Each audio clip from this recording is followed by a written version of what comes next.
Right now at 5, friends and family gather for Caden Barber to remember and celebrate his life.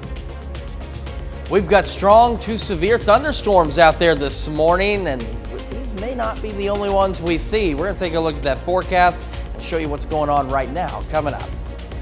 And it's tick season. We have tips on how to keep you safe from ticks and the diseases they carry.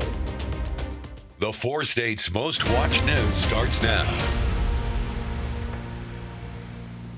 Good morning. Good morning. He doesn't have his box. I melted a little in the rain, I think is what happened actually. I think so. That might be it. I think so.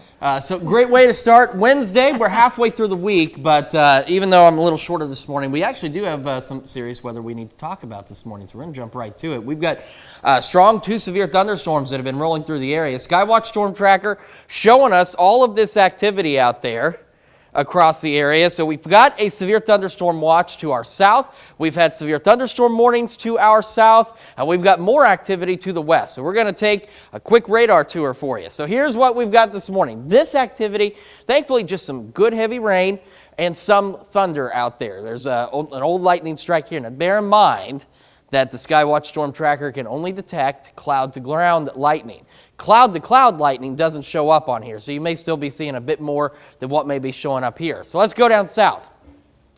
These orange counties, which do include in our area Delaware and Benton counties, this is a severe thunderstorm watch through 6 o'clock this morning. We've had these storms that had been severe as they rolled through parts of southern Delaware County and into Benton County. Now they're no longer severe as they move on out, and this watch is going to run until 6 o'clock. Then, out to the west, we've got additional thunderstorms. Now these storms at this time are not severe, but they have been strong, producing some small hail and some strong wind gusts. So we're going to monitor these. So they're starting to move into Chautauqua County, and they are rolling off to the east. Let's take a look. Here's what we've got in terms of our watches. The only warning is down further south into northwestern Arkansas and to western Arkansas. We do have the severe thunderstorm watch, Delaware, Benton counties, and it runs until 6 o'clock this morning. And here's a look at how it's looked over the last several hours. We had these thunderstorms really start to fire up quickly across northeast Oklahoma. They intensified. They did go severe for parts of Delaware and Benton County, and they have weakened a bit as they move out to the east.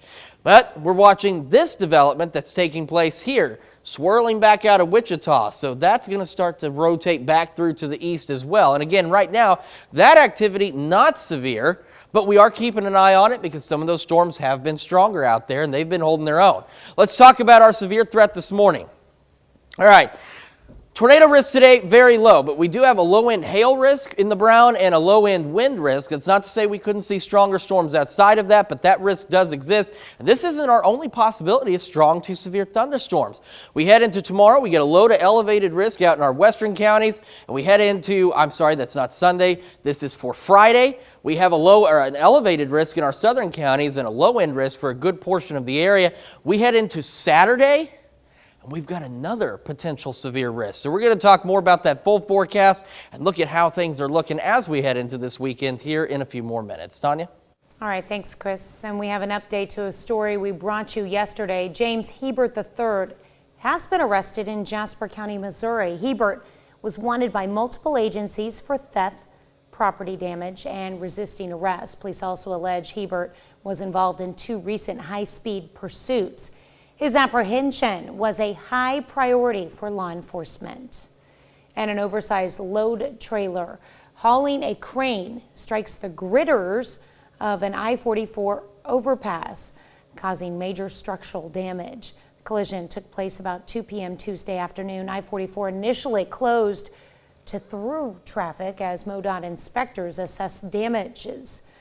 Drivers can expect closed ramps and reduced lanes on I-44 at exit 18 and Fidelity until repairs to the bridge have been completed.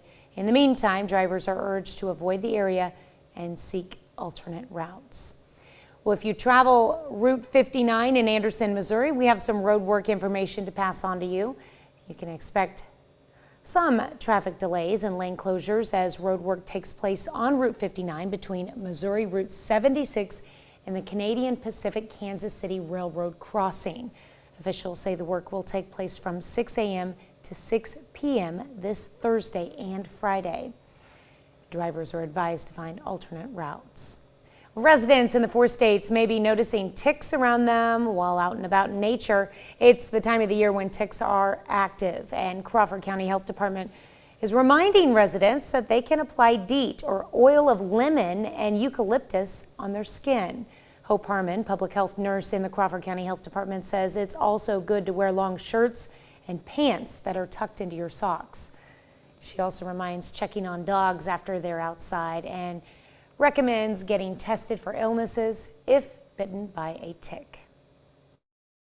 Different illnesses have different incubation periods, or when someone feels signs or symptoms, but upon signs and symptoms, you should notify your healthcare provider. Harmon reminds us to check our clothing after you are outdoors and possibly wash your clothing once you go inside. Family and friends gathered on Tuesday in Pittsburgh to remember and celebrate the life of 19-year-old Caden Barber. Last week, he was found unresponsive in the pool of the Pittsburgh YMCA, where his family says he was training in preparation for going to the Navy. Caden grew up in Pittsburgh and graduated from Pittsburgh High School in 2022. During his time at PHS, Caden was a standout athlete, excelling on both the football field and later on the wrestling mat. Quiet, he didn't show a lot of emotion, but he worked extremely hard to be the very best player that he could be. But he did most of his work behind the scenes. There were countless times when I'd be up at the school, come out in the middle of the afternoon, it's 100 degrees on our practice field, and Caden and his dog are out there flipping tires. Tuesday's celebration of life was held at Memorial Auditorium. That's a look at this morning's top stories and weather in our first 7 minutes. Coming up on the KOAM Morning News, Session 1 of the PSU basketball camp wrapped up, but there's still a chance to sign up for Session 2 if you're interested. Plus, Illinois becomes the first state to enact a ban on book bans. And have you called your doctor recently? If you haven't, today is a good day to do so. You're watching the KOAM Morning News. More real news in the morning. We'll be right back.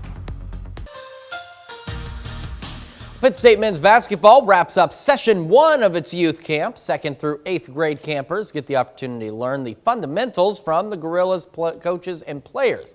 There's an opportunity to still sign up for the session, for Session 2 rather, of the camp, which runs from July 17th to the 18th. PSU men's basketball head coach Jeff Boschee says forming the relationship between the players and kids from the community they'll see later on is paramount. You know, teaching the skills, basic skills of basketball, and mostly just having fun. I think biggest thing sometimes you go to camp is you got your station work and you got the competition and stuff like that. But majority of the time, most kids just want to play 5-on-5. But just watching our guys in it, be around them and get to know the kids. And you'll see a lot of these kids throughout the year at our basketball games, and so just getting to know them and seeing them around is always good.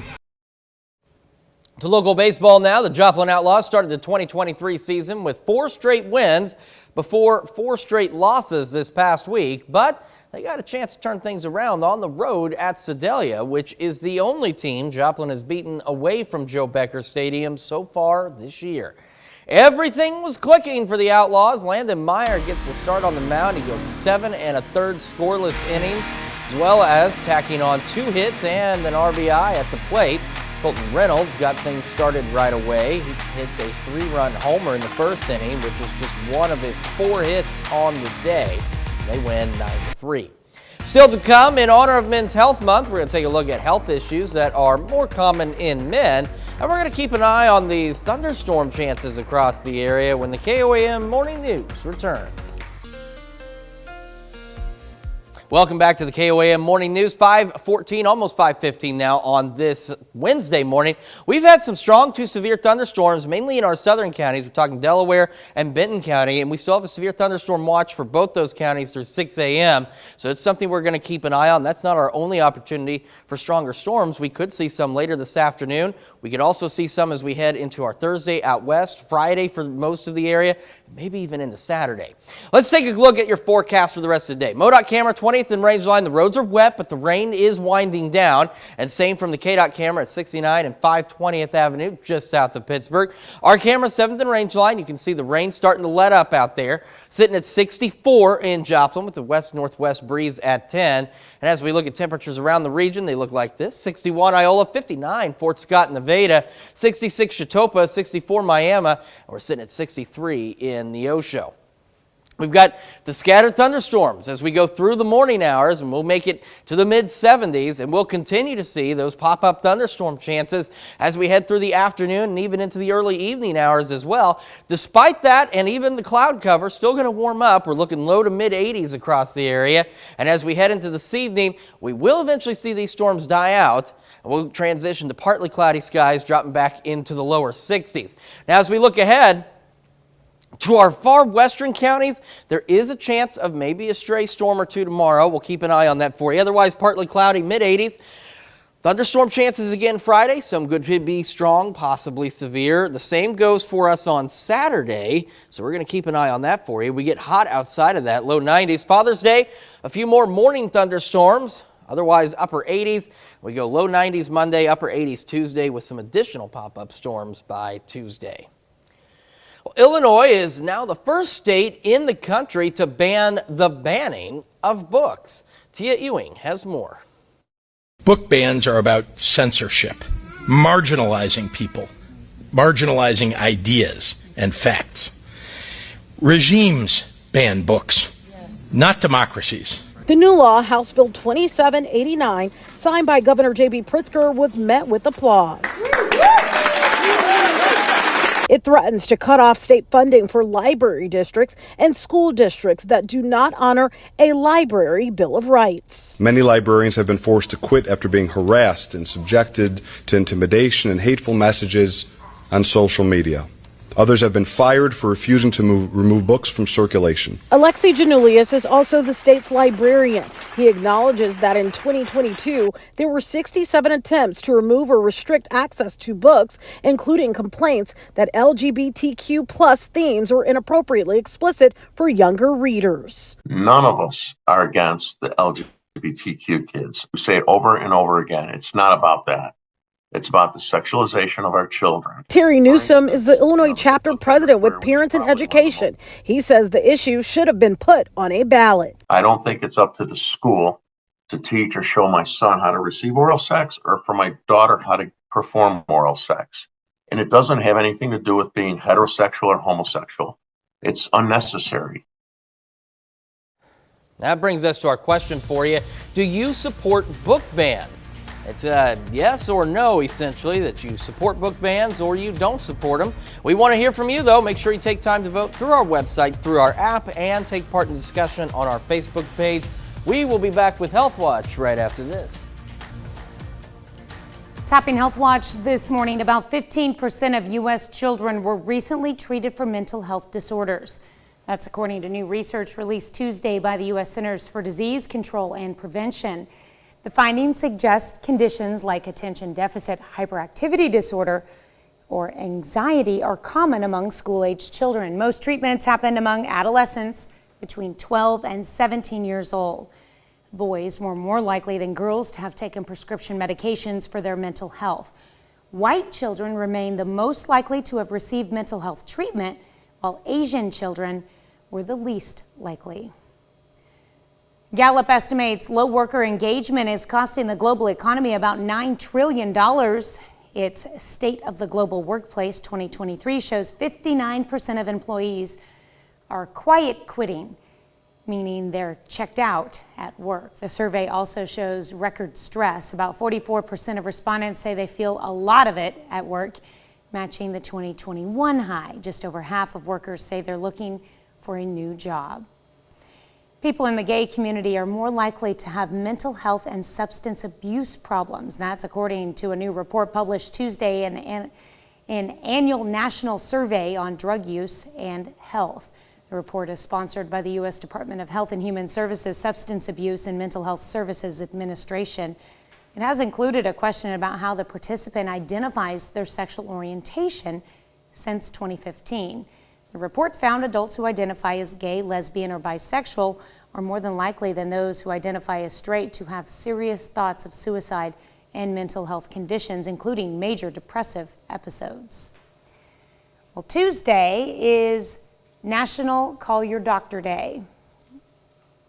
That would be yesterday. The second Tuesday in June roughly marks the halfway mark of the year on the calendar. Studies show too many Americans, especially women, miss out on important preventative care. With the advent of telemedicine, the traditional phone call could be a video chat, text, or email. The important thing is to have an established relationship with a primary care practitioner. Getting regular checkups is one of the most important steps you can take to maintain and even improve your health. So if you didn't call them yesterday, do it today. Heart disease and cancer in the U.S. Men are more likely than women to suffer these diseases and others, but many of these illnesses can be prevented. Mandy Gaither has more on how to keep men healthy in honor of Men's Health Month. In the U.S., men are expected to live nearly 6 fewer years than women. Health experts say there may be many reasons why. Some of this might be due to exposures at work or increased smoking, for example. But in truth, we're still trying to figure that out. Urologist Scott Lundy with Cleveland Clinic says there's no one way to prevent health conditions like cancer or heart disease, but healthy habits can lower the risk. Things like avoiding cigarettes and vaping, maintaining a healthy weight, avoiding excessive alcohol, eating healthy, unprocessed foods, and exercising regularly. Getting preventive screenings is critical. One Cleveland Clinic survey found 63% of men of color reported not getting regular health screenings. Lundy says it may be due to limited access to care or medical mistrust. When it comes to diseases like prostate cancer, for example, Black men have more aggressive disease, a longer delay between diagnosis and treatment, and ultimately higher mortality. Lundy says many men develop erectile dysfunction over their lifetime. He says this could be an indicator of something more serious, which is why it's important to talk to your doctor, even about sensitive subjects. I can assure you we've heard it before, and we simply want to help. Lundy says millions of men also suffer from low testosterone, a hormone that's important for cognition, metabolism, and sexual function. Low levels can cause a number of problems, including weakened bones, low sex drive, and other sexual problems. It can also lead to other serious health issues. Lundy says to talk to your doctor because this can be treated. That's a look at some of today's top health stories. You're watching the KOAM Morning News. And we're keeping an eye on strong thunderstorms across the area as this batch begins to move out. We're watching the next one moving in. We'll have the latest in your forecast coming up. Right now at 5:30, we'll have how Pittsburgh businesses adjust when students are gone for the summer. We've got some strong to severe thunderstorms out there this morning. No severe warnings at this time, but we're watching more activity moving in. We'll take a look at that coming up. Also, Women with a Mission celebrate a record-setting donation. The 4 states' most watched news starts now.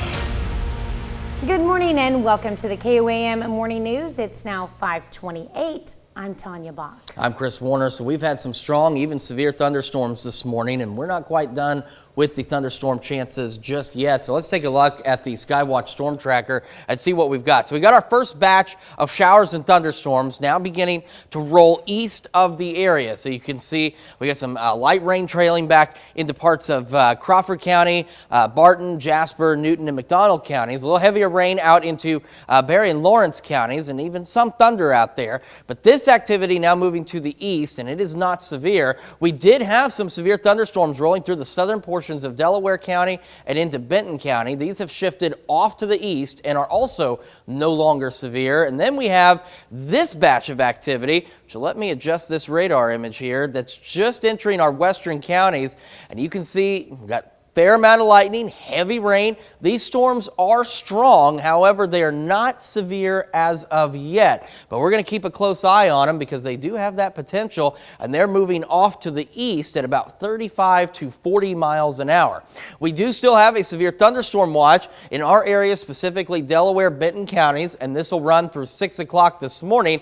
And as we look, we can see this activity just really blossom up. That first batch raced through, and now we're watching this activity really get get going and start rolling off to the east as well. So a lot we're keeping an eye on. In terms of our severe threat, tornado risk today, at least right now, is very low.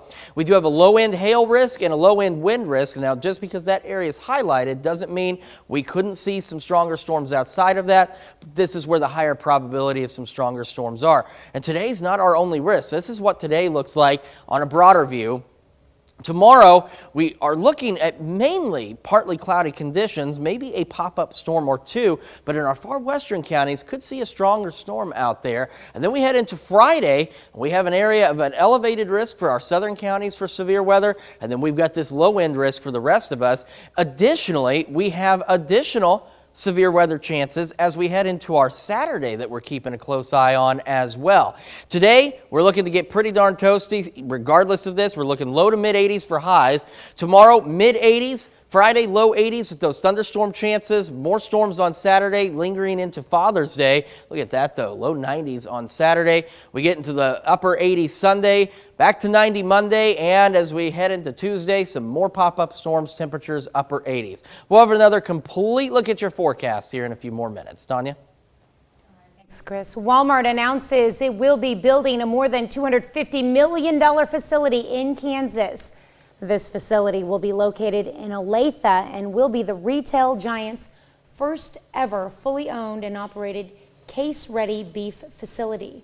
330,000 square foot facility will create 667 new permanent jobs when operational, as well as 1,000 design, fabrication, and construction jobs to build it. Construction is set to begin later this year with a planned opening date in 2025. On Tuesday, Missouri Governor Mike Parson announced emergency water and hay access for farmers. It's in response to worsening drought conditions throughout the state. Boat ramps at 25 Missouri state parks will be open for farmers to collect water, with almost 700 acres available for haying at 17 state parks. Boat ramps at 36 Missouri Department of Conservation areas are also now open for water collection. MoDOT is offering special over-width hauling permits at no charge to help farmers and ranchers move hay. Well, summer comes, students go, and local businesses feel the impact. PSU's Kels Business and Economic Research Center estimates there's a decline of nearly $23 million in student spending during the summer in Pittsburgh. That happens because only 20% of the 5,600 Pitt State students are locals. Knowing that, business owners adopt different strategies to minimize the economic impact, from selling seasonal items like ice cream to reducing their business hours. I've had to change my hours. On this end of town, we were open at 7 in the morning. Before, we were not open that early. I get here at noon, and I've had to create a couple new things that we could sell so that it would bring people in as well. We do have a lot of students working here, so when students leave, then we have to hire more people because we do rely on students being our workers or employees. Another strategy adopted by business is saving money in advance to make sure they'll survive through the summer. Sometimes that's tough to do. Besides spending with tuition and school materials, students also use their money with housing, groceries, restaurants, transportation, and specialty stores.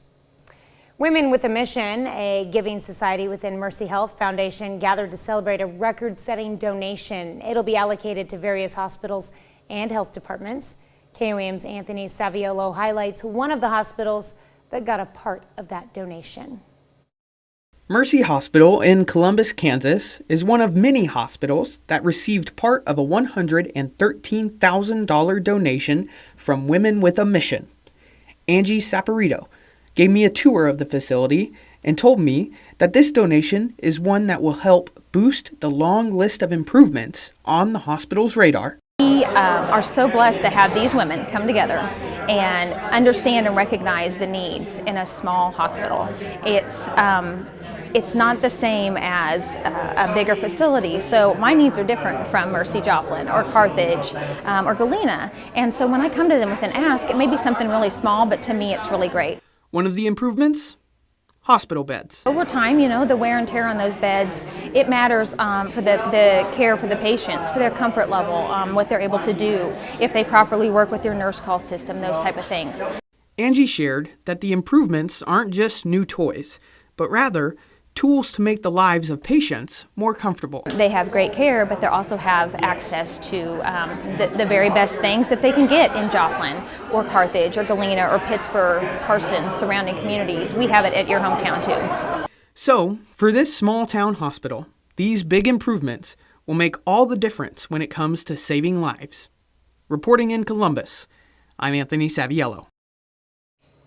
The hospital is also adding in a new building for physical therapy and renovating space for an in-house CT scanner. KOAM partnered with Service Solutions, Inc. in Miami yesterday to say thank you to all of our first responders. On Tuesday, we held our second annual First Responders Appreciation Day in Miami. The first responders were treated to a lunch as a way to show how much we value all that they do for the community every day. Service Solutions, we're a hometown company in Miami, and we really like to give back to our community. There's no better way than the first responders and the people that when you have a problem, you call them and they're the ones that come and fix it, and you don't ever think about them until you need them. They're the insurance policy that we have that we don't have to pay for. The lunch was held at the Sacred Heart Catholic Church in Miami. Carl Junction, Missouri Chamber of Commerce kicks off the summer with its second Tuesday in the Park. Last night's theme, Sports Night. It's a chance for folks to come out and enjoy fun games, music, vendors, and some food trucks. This is what it's all about. When you do community events like this all over the community, we have a lot of them, and people do it because it's family friendly, it's fun, and it gives them a chance to come to communities that they've never been to before. It's great weather, so we couldn't ask for anything better. The event took place in Carl Junction's Memorial Park. This morning, we're discussing books, specifically book bans and banning book bans. Yeah, the new law, House Bill 2789, signed by the governor of Illinois, was met with applause. It threatens to cut off state funding for library districts and school districts that do not honor a library bill of rights. Now, Illinois' state librarian acknowledges that in 2022, there were 67 attempts to remove or restrict access to books, including complaints that LGBTQ+ themes were inappropriately explicit for younger readers. However, those who oppose the bill say it's not about the LGBTQ+ community, but rather sexualizing their children. And that brings us to our question for you this morning. Do you support book bans? So far, an even split, 50-50. 50% of you do, 50% of you don't. So make sure you take time to vote through our website, through our app, and take part in the discussion on our Facebook page. There you go. That's a look at our top news stories. Coming up this half hour in the KOAM Morning News, we escape reality and take you to Alaska's largest Ren Fair to learn more about that. Plus, the invasion of Ukraine is not only costing lives, but historic sites as well. We'll have how high tech is helping preserve them. You're watching the KOAM Morning News. More real news in the morning. We'll be right back. Topping World Watch, British police arrest a 31-year-old who they say used a van to kill 3 people and injure 3 others. Police say 2 people were found dead together on one street just after 4 a.m. and a third on a different street in Nottingham City, north of London.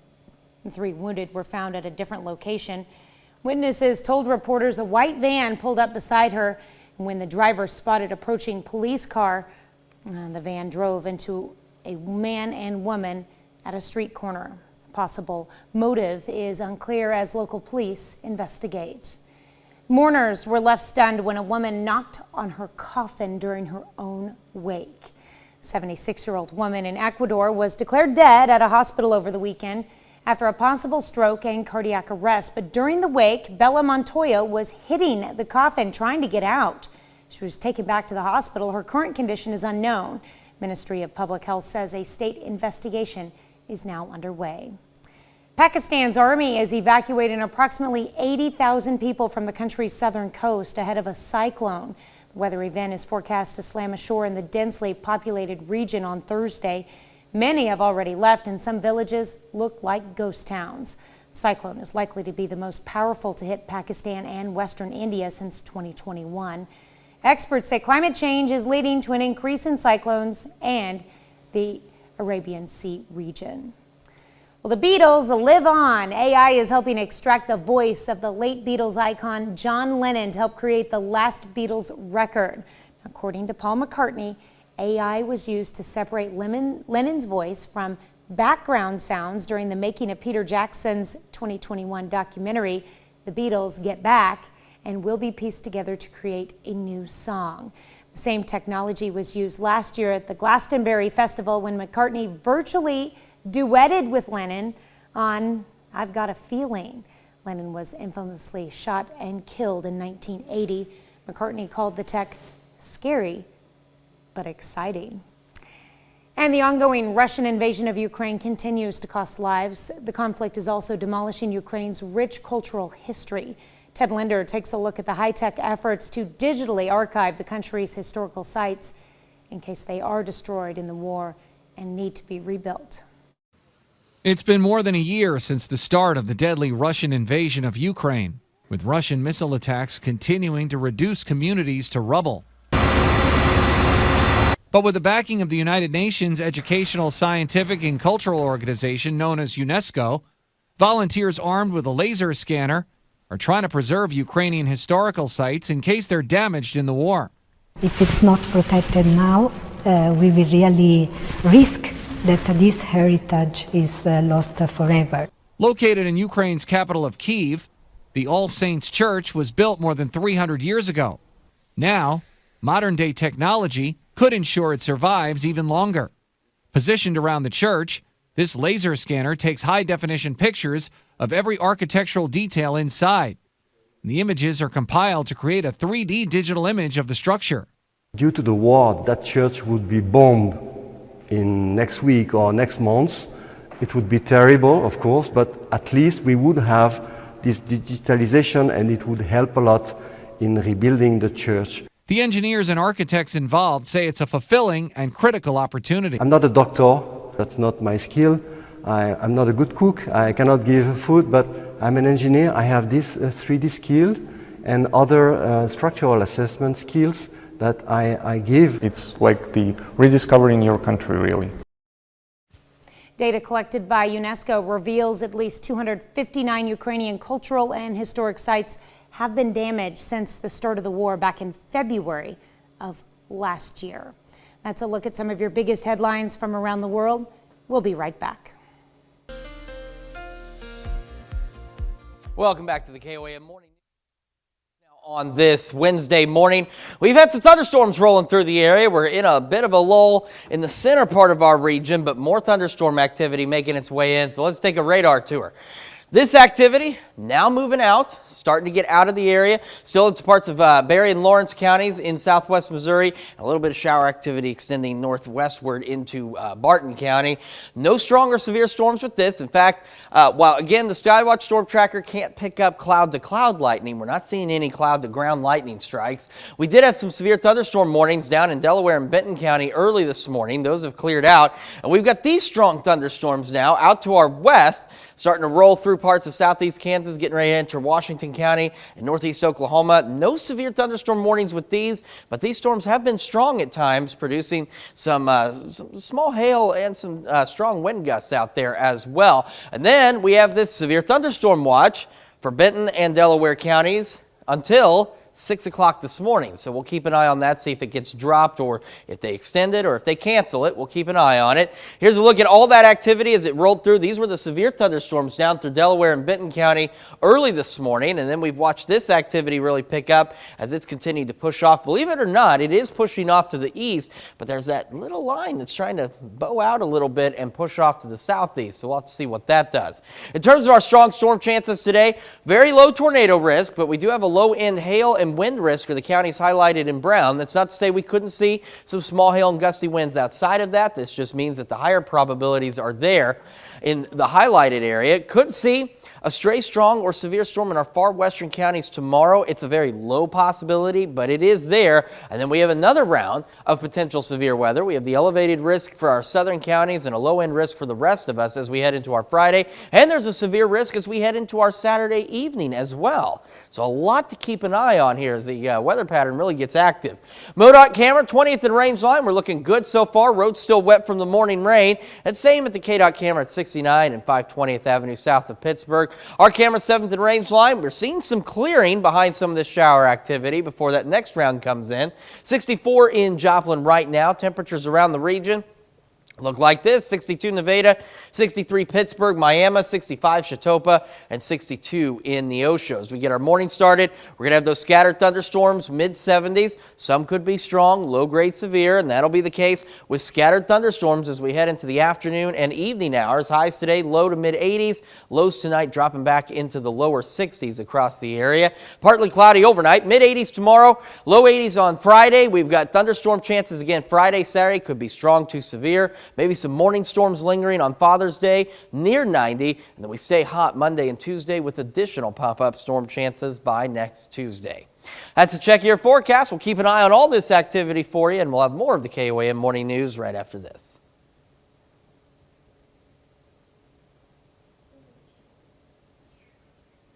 You're off camera. You're off camera. Okay. Well, Three Barons Fair is billed as the largest Renaissance fair in Alaska. It's certainly the northernmost of its kind in America. The fair in Anchorage only runs 2 weekends a year. Dave Allgood was there for the final weekend and found it's a great way to have fun by escaping reality for a day. Music wafting in the air, it's a chance to escape. So I am King Arthur of Britain, and this is my lonely peasant, Patsy, who's also my horse. Monty Python fans know these two, so why are all these people waiting in these long lines? Today be the Three Barons Renaissance Fair, the largest Renaissance festival in the state of Alaska. Because once in here, out there disappears and you become... My name is Einar Rothman, Ranger of the White Oak. I am Rob D. Builder. Come to the Green Court, and I shall make it memorable.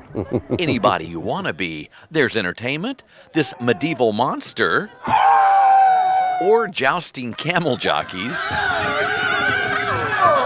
How about throwing something sharp?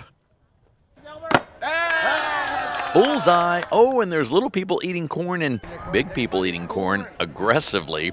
And if you so choose, you can even be thrown in jail. Oh no, a public booing. Well, it behooves you to be better. There's bartering and enjoying a little time in a pub. These mushroom hats were very popular, but today was all about the colors, blue, red, and green, and barons. Thou art standing there being useless. Dost thou have their parchment? Are you ready to quest this day? Maybe people come here because it's simpler and we all just want to get away from being, well, adults. People can kind of be weird and be themselves without like getting judged that much. Where do you get to dress up like this, look like this, and be totally welcome? I become a different person. And that's it, right? We just want to be accepted for who we are and our friends. So I am a forest elf with my little frog friend. So his name is Prince, and I knitted him and I made him his little sweater, and he also has a little crown that I like to put on him. Aw, I wonder if her name was Lily. Lily Pad. Anywho, I love this guy. Get my good side. Who am I kidding? They're both good. So all these people, whether they came to play or just to watch, it was a day to just get away. Sorry about what happened in the circus. We'll do better next time. Just don't tell your friends. A wonderful escape into a world of a Renaissance reality. To thine own self be true. Wonder what happens if you show up in the same costume as someone else. Well, the Three Baron Renaissance Fair has gotten so big, it's moving to a new, larger venue next year. Pretty cool. We'll be right back. Well, Bottoms Up Wednesday is National Bourbon Day. That's right. Today, you can celebrate America's official spirit by mixing up a bourbon-based cocktail or hosting a bourbon tasting party. So what makes whiskey a bourbon? Here you go. It must be distilled in the U.S., be made from a mash of at least 51% corn, that's more than half, distilled at no more than 160 proof, and barreled in new charred oak barrels at no higher than 125 proof. Now some fun facts. Bourbon gets its name from Bourbon County, Kentucky, hence why it has to be in the U.S. 95% of bourbon comes from the state of Kentucky. Sure does. Well, West Virginia deputies have given a Navy veteran from North Carolina the high school class ring he lost nearly half a century ago. Michael Pednow reclaimed his ring at the Kanawha County Sheriff's Office on Tuesday. They say deputies found the ring while executing a search warrant in a copper theft investigation back in February. The ring was for graduates of Needham Botton High School in 1965, and the engraving showed the initials MP. Deputies used the class list to lead them to Pednow. Now, Pednow told them he believes the ring was lost while he was in the Navy or possibly during a trip to West Virginia in the late 1960s or early 70s.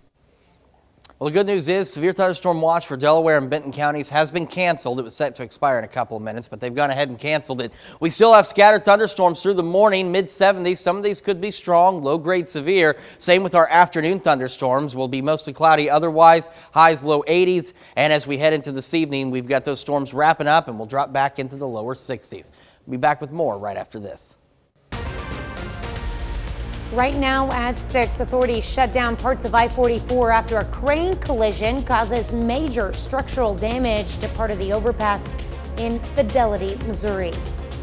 Things calming down for some of us this morning, but more thunderstorms on the way. Some of these could be strong, possibly severe. We'll take a look at that coming up. And the community in Carl Junction heads to Memorial Park to enjoy sports night as part of Second Tuesday in the park. The 4 states' most watched news starts now. Good morning and welcome to the KOAM Morning News. I'm Tanya Bach. I'm Chris Warner. Just after 6 o'clock now on this Wednesday morning. We've had some strong storms, we've had severe storms, and we're not done with thunderstorms as of yet, but we do have some good news. The severe thunderstorm watch for Delaware and Benton counties is set to expire now, but they canceled it about 5 or 6 minutes early, so that's some good news. This shower activity starting to roll out of the area, still in parts of Berry and Lawrence counties, but moving on out. No strong thunderstorms with any of that, but earlier, these were severe thunderstorms as they rolled through parts of Delaware and Benton counties.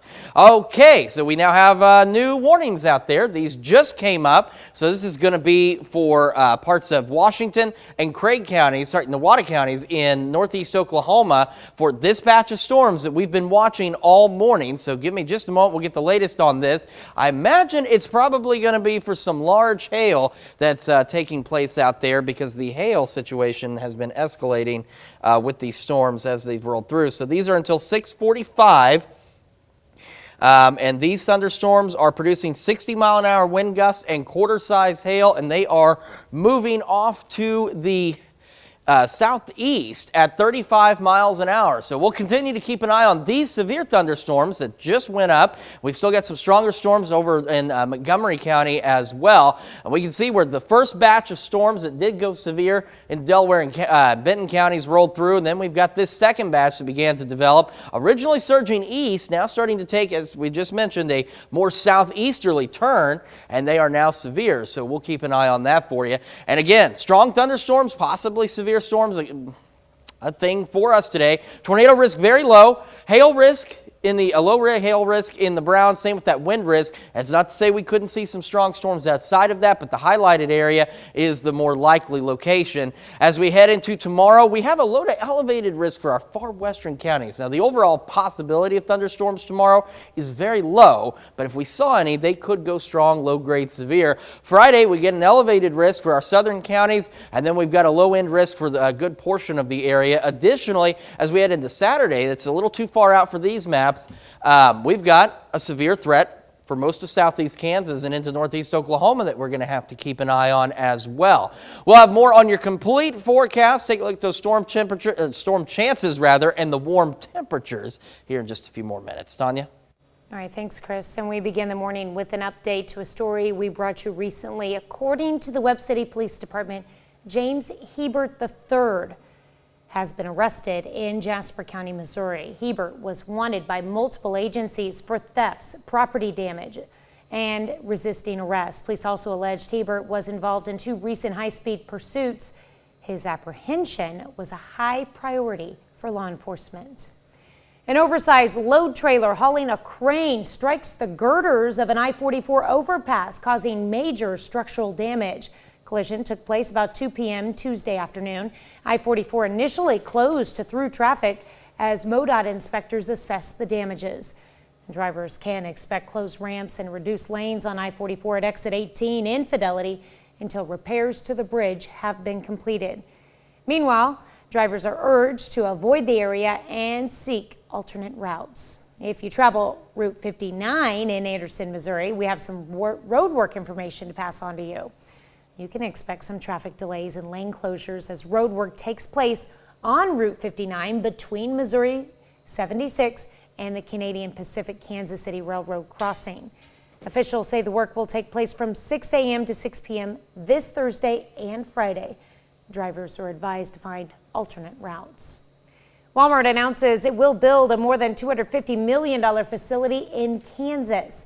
The facility will be located in Olathe and will be the retail giant's first ever fully owned and operated case-ready beef facility. 330,000 square foot facility will create 667 new permanent jobs when operational, as well as 1,000 design, fabrication, and construction jobs to build it. Construction is set to begin later this year with a planned opening date in 2025. Missouri Governor Mike Parson announces emergency water and hay access for farmers. It's in response to worsening drought conditions throughout the state.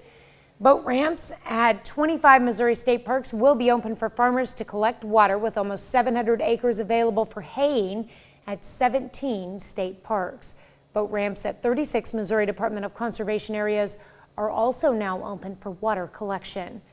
And MoDOT is offering special overwidth hauling permits at no charge to help farmers and ranchers move hay.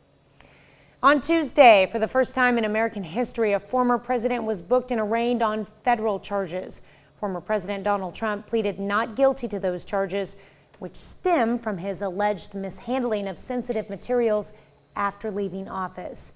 Jared Hill has more.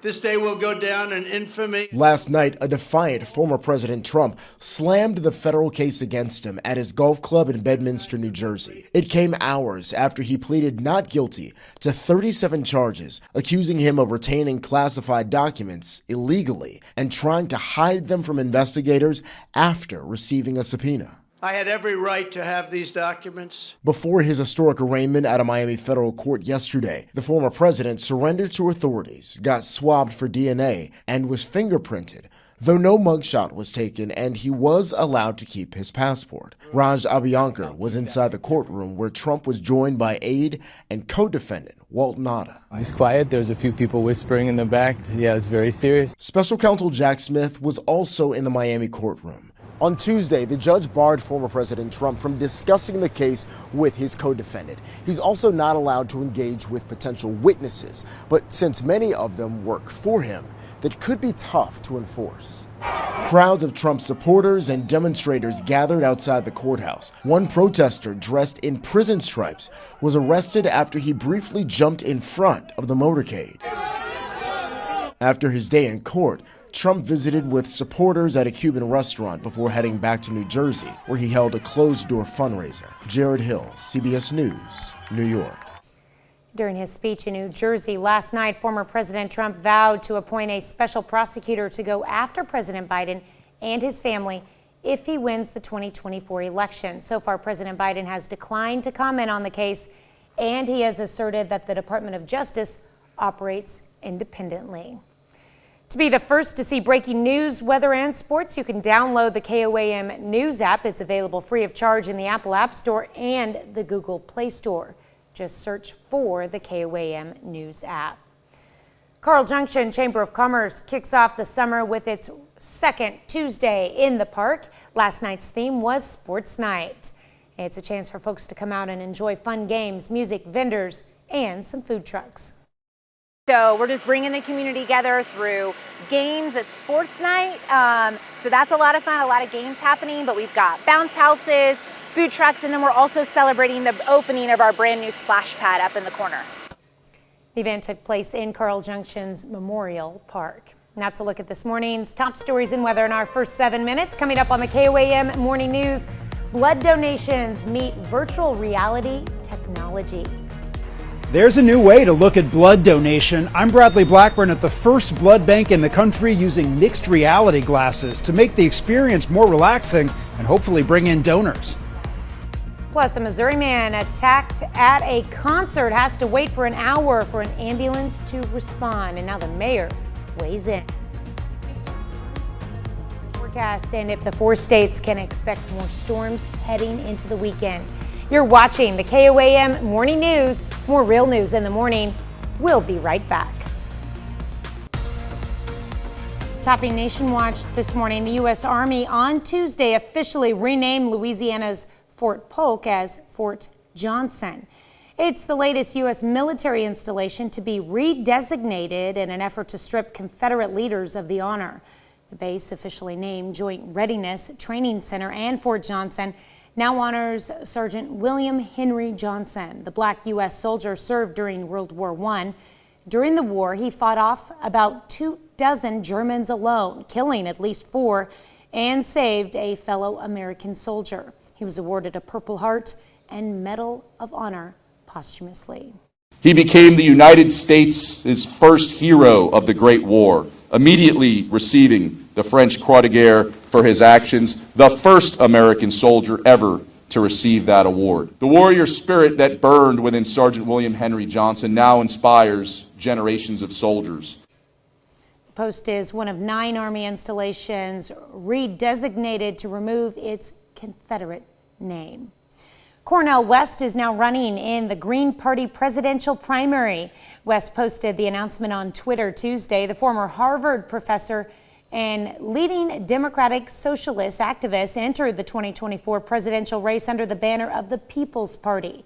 If West wins the more established Green Party's nomination, he's likely to have much broader ballot access in the general election, a move that could potentially take votes away from President Joe Biden.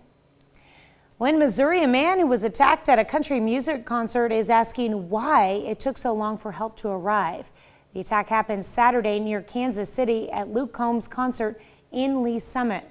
Megan Abundis talked to Jonathan Scalte and his wife, Brandy, who say they waited an hour for an ambulance. A night at the stadium. Well-known faces, tens of thousands of country music fans. One of his songs was, our wedding song that we danced to. This was a Christmas present. These were bought months in advance. Jonathan and Brandy Scalte didn't get to go inside. They describe a brutal attack in the stadium parking lot. 3 breaks and a dislocation in my left leg. It's going to take plates and pins to repair. Knee, elbow contusions. My throat is very, very swollen.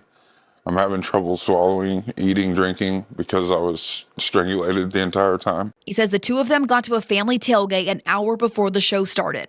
They were sitting in their car waiting for the rain to pass when someone opened the hatch of their car. Maybe a dozen late 20, early 30s men and women back there kind of giggling, chuckling. I shook it off. I don't know. I didn't take it as a threatening or that they were trying to steal anything. So I kind of acknowledged it, told them, hey, this is our car, go on, shut the hatch. He says they stuck around and the hatch was opened again. The man I spoke to swung.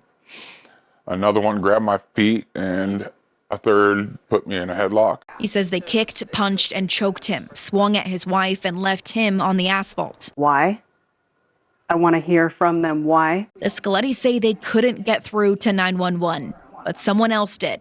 Security showed up, then police, and says an ambulance was slow to get to him 1 hour later. Somebody should have been there to help. There should have been an ambulance on site, not just one, with that amount of people. Focused on healing, finding who did this, and urging increased safety precautions at the stadium. I feel like we were kind of abandoned. I want to feel safe going to places like that with my family.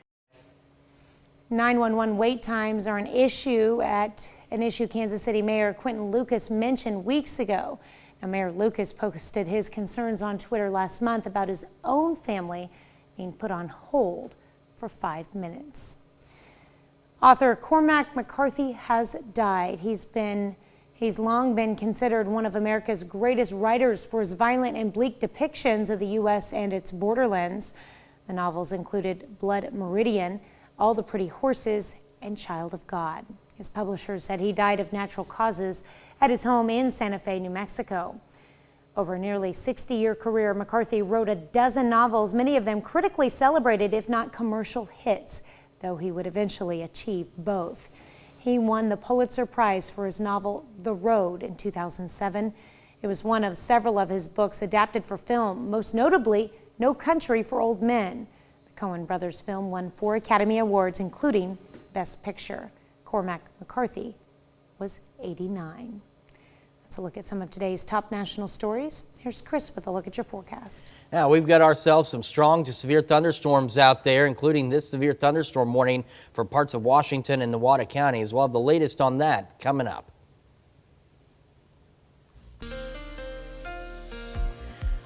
Welcome back to the KOAM Morning News. Coming up, it's just after 6:19 now on this Wednesday morning. We've been dealing with some strong to severe thunderstorms across the area. Earlier this morning, had a severe thunderstorm watch and some warnings for parts of Delaware and Benton counties. That activity shifting east out of our area progressively. However, we've still got strong to severe thunderstorms out to the west that we have to deal with. So we've got a severe thunderstorm warning for parts of Washington and Nevada counties in our area until 6:45 this morning. This is for large hail and winds upwards of 60 miles an hour, and it is moving off to the southeast at about 35 miles an hour. So if we go to Max 2, we've got a storm track on this for you.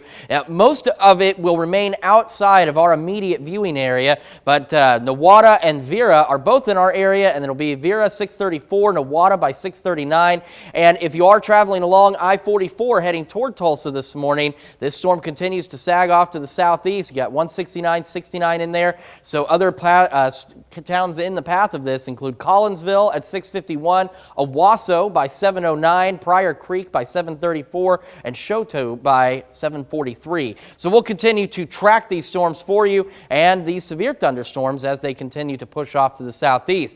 Back to our radar loop, you can see this batch as it really intensified. And here's the interesting part. The severe part of this storm system right now is moving southeast. But if you take a look at the loop as it goes through parts of Montgomery County into Labette counties in southeast Kansas, you can see this activity, the northern edges of it, are actually moving to the east. Now, this activity, not strong or severe at this time, getting some lightning out there though, but no severe weather up into southeast Kansas. We're also watching additional development taking place across parts of southeast Kansas, and just reading some of the latest updates from the Tulsa National Weather Service office. There's a good level of instability in our area this morning, and that's what's continuing to fuel these and will continue to do so as we go through the morning hours.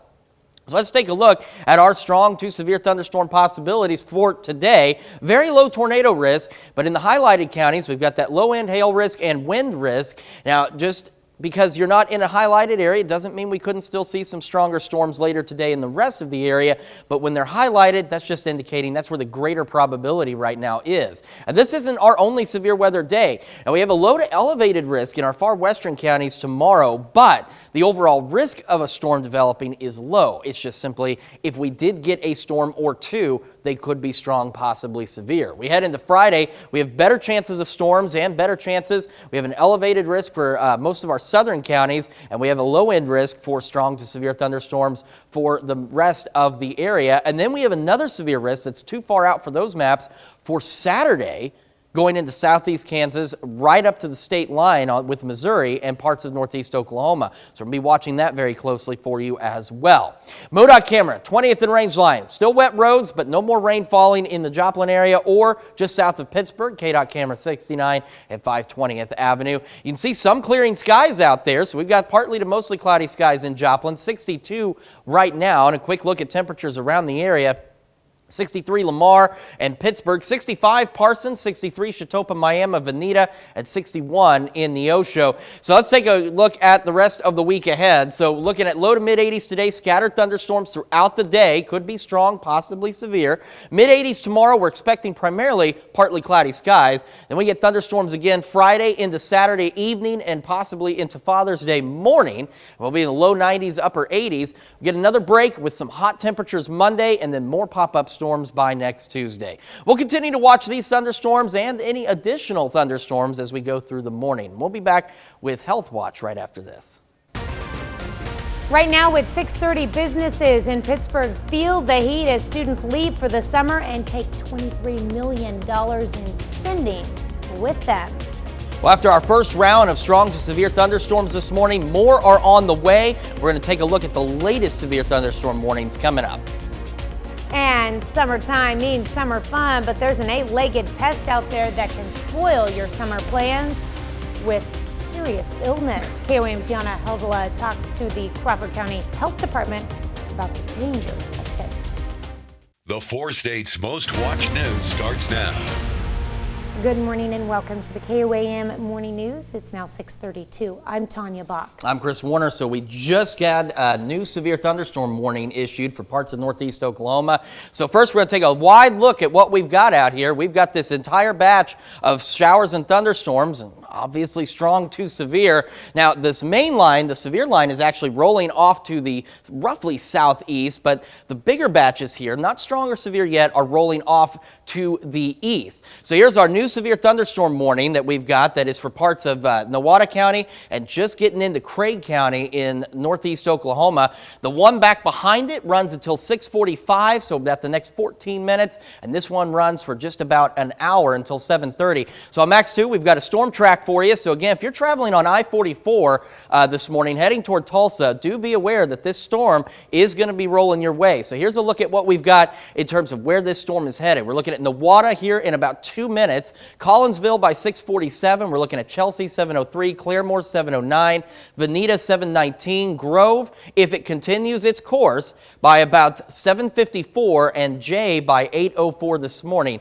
So again, new severe thunderstorm warning out until 7:30. This one now for the majority of southern Nowata County and just clipping into southwestern Craig County this morning. So we've got all of these storms, and they've been rolling through all morning long. We go back to our radar loop here, and you can see them, and they're starting to turn a little more easterly, so we'll have to keep a close eye on these storms. In terms of our severe threat, we've got a very low tornado risk. We do have a low hail and wind risk for the counties highlighted in brown. We could see stronger storms outside of that, but this is just telling us where the better chances are, and this isn't our only chance. Now, we've got a low to elevated risk for our far western counties in Kansas tomorrow. However, the chance of a thunderstorm tomorrow is very low, but if we saw one or two, they could go strong, low-grade severe. And then as we head into Friday, we have an elevated risk for our southern counties and a lower-end risk for a good chunk of the viewing area. And then we have another severe risk, especially for southeast Kansas, right up to the state line and into parts of northeast Oklahoma as we head into our Saturday.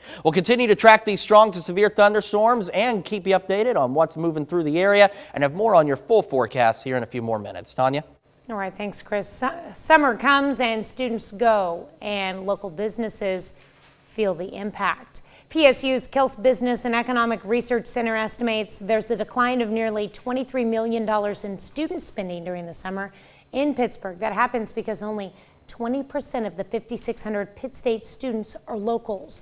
Knowing that, business owners adopt different strategies to minimize the economic impact, from selling seasonal items like ice cream to reducing their business hours. I've had to change my hours. On this end of town, we were open at 7 in the morning. Before, we were not open that early. I get here at noon, and I've had to create a couple new things that we could sell so that it would bring people in as well. We do have a lot of students working here, so when students leave, then we have to hire more people because we do rely on students being our workers or employees. Another strategy adopted by businesses is saving money in advance to make sure they will survive through the summer. Besides spending with tuition and school materials, students also use their money with housing, groceries, restaurants, transportation, and specialty stores. Beware of ticks. They're active this time of year and can carry disease. KOAM's Yana Helvela talked with the Crawford County, Kansas Health Department and a resident about how to protect ourselves from ticks this summer. It is a time of the year again when ticks are being active, and the Crawford County Health Department wants to remind residents how to stay safe while being out here in the nature. Long pants, tuck your pants, your pant legs into your socks. It doesn't have any breaks in the skin. You want to wear long sleeves. And as soon as you get in from outdoors activity, you want to do a tick check, primary ears, scalp, under hair. belly button, under the arms, behind the knee. A Crawford County resident in late May was diagnosed with a rare tick-borne illness called heartland virus disease. Hope Harmon with Crawford County Health Department says these type of diseases are rare, but the most common tick in Kansas, Lone Star tick, is the one transmitting the virus. In a lot of the tick-borne illnesses have some of the similar signs and symptoms: fatigue, fever, feeling of tiredness, sometimes headaches, sometimes a rash. She says if a person is bitten by a tick, it is recommended to be tested for illnesses. Different illnesses have different incubation periods, or when someone feels signs or symptoms, but upon signs and symptoms, you should notify your healthcare provider. Mark Peterson walks on the wilderness trails in Pittsburgh often. He has had tick bites before, but luckily no illnesses. He says best way to avoid ticks when being in the nature is to follow roads. The main thing I try to do is just to stay on the trails. I think most of the ticks are in the underbrush, and the trail is, pretty clear. Nurse Harmon reminds to check on animals that may also carry ticks on them. Humans can apply DEET or oil of lemon eucalyptus on skin. In Pittsburgh, Janna Haudala, KOAM News. Now, Harmon says to also check clothing after you are outdoors and possibly even wash them when you go inside. That's a look at our top news stories coming up this half hour on the KOAM Morning News. New hope for the economy as inflation seems to have slowed down. Experts predict the Federal Reserve will not raise interest rates for June. And we're continuing to track strong to severe thunderstorms across the area this morning. We'll have the latest on those storms and the rest of the forecast coming up. In Consumer Watch this morning, the Labor Department says the Consumer Price Index grew at an annual rate of just 4% in May, slowest pace in more than 2 years. Experts say the cooling inflation shows the Federal Reserve's interest rate hikes are working. New data also shows gas prices are down $1.42 per gallon compared to this time last year, pushing down overall energy cost. Amazon Web Services are back up and running after an outage yesterday affected thousands of users. Publishers like the Associated Press were unable to operate their website, while The Verge reports apps for fast food chains Taco Bell and McDonald's were also down due to the outage. The company says the problem was caused by its AWS Lambda function, which lets customers run code on different applications.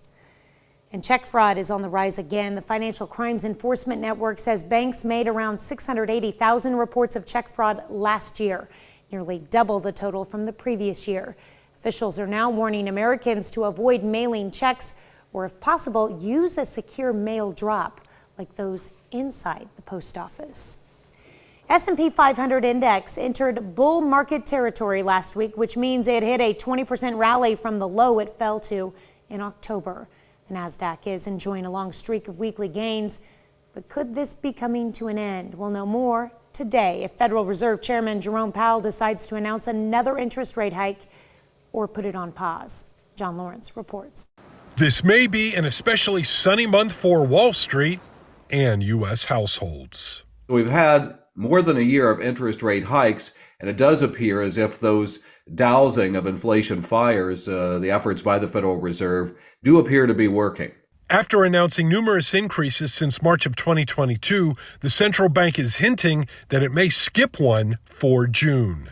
The Fed has been administering a kind of medicine in the form of higher interest rates since March of last year. And like a patient that needs to recuperate, I think Federal Reserve officials want to sort of stand back, make some observations about how the economy is handling all of that. But even if the Fed holds steady, analysts say another increase could come later this summer. I don't think any consumers are really ready to jump up and down and say that, oh boy, the fight against inflation is over and it's off to the races with spending. The Fed's 10 consecutive interest rate hikes have also played a factor with the U.S. job market, bringing an end to the so-called Great Resignation when almost 50 million people quit their jobs in the 2 years following the pandemic.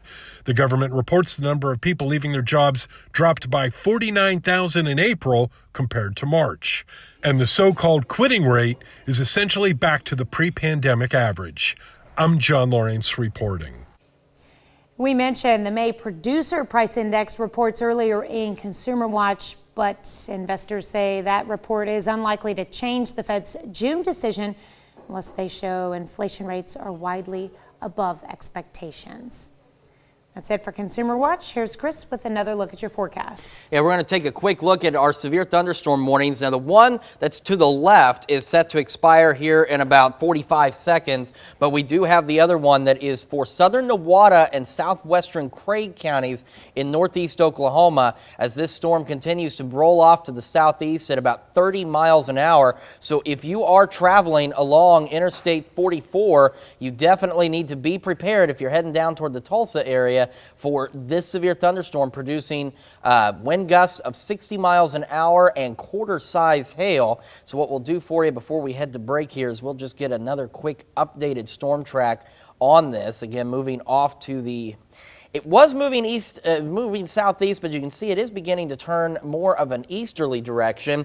So if it holds together, we're looking at Claremore at 657, Veneta 712. Again, if it holds together, we're looking at Grove by about 7:39 and into Southwest City in McDonald County in Missouri at about 7:54. So we'll continue to track these severe storms. We're going to have a complete update on our severe storms going on right now, as well as what we can expect for the rest of today when the KOAM Morning News returns. But we have made it to Wednesday, believe it or not, and despite these storms, the middle of the week means that the weekend is now in our sights, and that sounds like a great reason to celebrate birthdays and anniversaries. So we're going to do that, but before we get to that, we're going to take a quick trip out to Manhattan and see what's happening on CBS Mornings.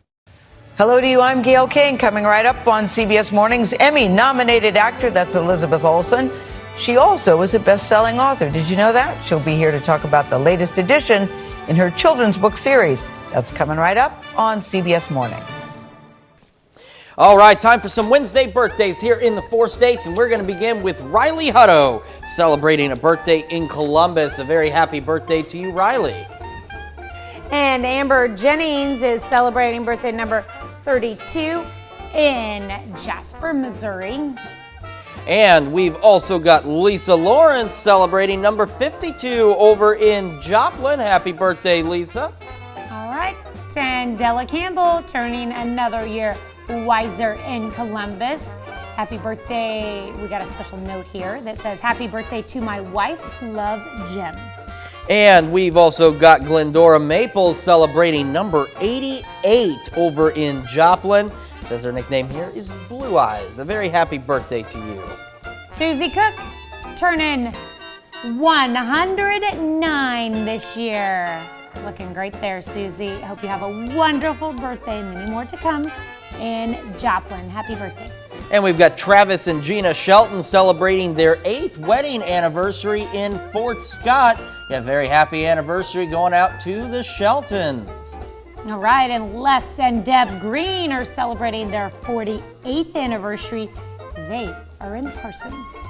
And George Terwilliger celebrating a birthday in Columbus. George, I'm sure I completely destroyed your last name, but we still wish you a happy birthday. All right, and Clifford and Pam West are celebrating their 49th anniversary. They are in Webb City. And we've got Marcia and Calvin Bradney celebrating their 54th wedding anniversary over in Columbus. Happy anniversary to the Bradneys. And of course, we love celebrating with you. Tanya, how do they celebrate with us?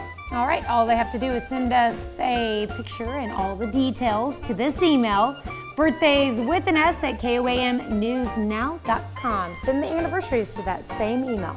And of course, while you're on our website, maybe checking out the latest on today's weather, make sure you take time to sign up for the birthday club. You can get special deals from local businesses. You also get a special birthday message from your friends here at KOAM. So head over to KOAMnewsnow.com, sign up for that birthday club today. All right. Let's take a look at what we've got right now. We have this severe thunderstorm warning that is impacting parts of Washington County, southern Nevada County, and southwestern Craig County in northeast Oklahoma, and this runs until 7:30. This is for hail to the size of quarters and wind gusts of 60 miles an hour. Here's the thing, though, for our morning commuters, it is heading right for Interstate 44 from roughly Veneta down to Claremore. So let's take a look at Max 2 real quick, and we're going to show you where this storm is headed It's been moving southeast at about 30, but because it's part of a whole system, the northern portion of this is moving east, and that's starting to drag this line in a little more easterly direction. But for right now, the expectation is this. We're looking at Claremore by 6:55, Veneta 7:21, Grove, if it continues to hold, right around 7:57. You can see it'll just be skirting right through Grove. Kansas, Oklahoma, at 8:06, and again, if it holds, we're looking at it clipping into McDonald County by Southwest City at about 8:15. The thing is the atmosphere out ahead of these storms is relatively unstable, and that's what's going to help potentially sustain this batch of severe thunderstorms rolling through northeast Oklahoma. Now, we don't want to forget about everybody else, so here's a look at the loop on this, and you can see the northern portion of this moving east. Got a little storm now in southern Cherokee County, rolling off toward Galena, Baxter Springs, Riverton, and eventually Joplin. The good news is we're not looking at any strong or severe storms across southeast Kansas. We're just looking at some great rainfall, but look at the storms develop around there as well. That's something we'll have to continue to watch as we head through the day. All right, severe risk, very low tornado risk today. We have a low-end hail and wind risk for the counties highlighted in brown. Could see some stronger storms outside of that, but the highlighted area simply indicates where the better expectation of that is. Low to elevated risk in our far western counties for us tomorrow, but the chance of a thunderstorm tomorrow, at least right now, is very low. This is just if we saw one, it could be strong, possibly low-grade severe. Friday, we got an elevated risk for our southern counties and a low-end risk for the rest of the area. And then as we head into our Saturday, southeast Kansas, northeast Oklahoma, right up to the Missouri state line, we have another severe risk potential. So we'll have more on your complete forecast when the KOAM Morning News returns. Here's a check of today's top headlines, the news you need to know before you head out the door. An oversized load trailer hauling a crane strikes the girders of an I-44 overpass, causing major structural damage. Collision took place about 2 p.m. Tuesday afternoon. I-44 initially closed to through traffic as MoDOT inspectors assessed damages. Drivers can expect closed ramps and reduced lanes on I-44 at exit 18 in Fidelity until repairs to the bridge have been completed. Family and friends gathered on Tuesday in Pittsburgh to remember and celebrate the life of 19-year-old Caden Barber. Last week, he was found unresponsive in the pool of the Pittsburgh YMCA, where his family says he was training in preparation for going to the Navy. KOAM partners with Service Solutions, Inc. in Miami to say thank you to all of our first responders. On Tuesday, we held our second annual First Responders Appreciation Day in Miami. The first responders were treated to a lunch as a way to show how much we value all that they do for the community every day. Carl Junction, Missouri Chamber of Commerce kicks off the summer with its second Tuesday in the Park. Last night's theme was Sports Night, a chance for folks to come out and enjoy fun games, music, vendors, and some food trucks. That's a check of today's top headlines, the news you need to know before you head out the door. All right, real quick, still have severe thunderstorm warnings for parts of Washington County, southern Nevada County, southwestern Craig County until 7:30. We've got winds to 60 miles an hour, quarter-size hail as this severe thunderstorm continues to approach the I-44 corridor. All right, as for today, we're looking at highs into the low 80s. We have the possibility of some scattered thunderstorms throughout the afternoon and evening. Some of those could continue to be strong, possibly severe. Mid-80s tomorrow, another chance for some strong, possibly severe storms Friday into Saturday and Saturday evening. And then morning thunderstorms Father's Day and staying pretty toasty out there. So we still have a lot to track. And of course, if you stick with us over on the KOAM Morning News on Fox 14 at 7 a.m., we'll have the latest on these storms as they continue to roll through the area and what we can expect for the rest of today. Hey, we've said it's Bourbon Day, it's World Give Blood Day, it's also Flag Day, and we're going to be celebrating in the Mr. Food Test Kitchen today at noon. We certainly will. Thank you so much for joining us this morning. We will see you back here tomorrow morning at 5 a.m. And we're going to do it again today at noon.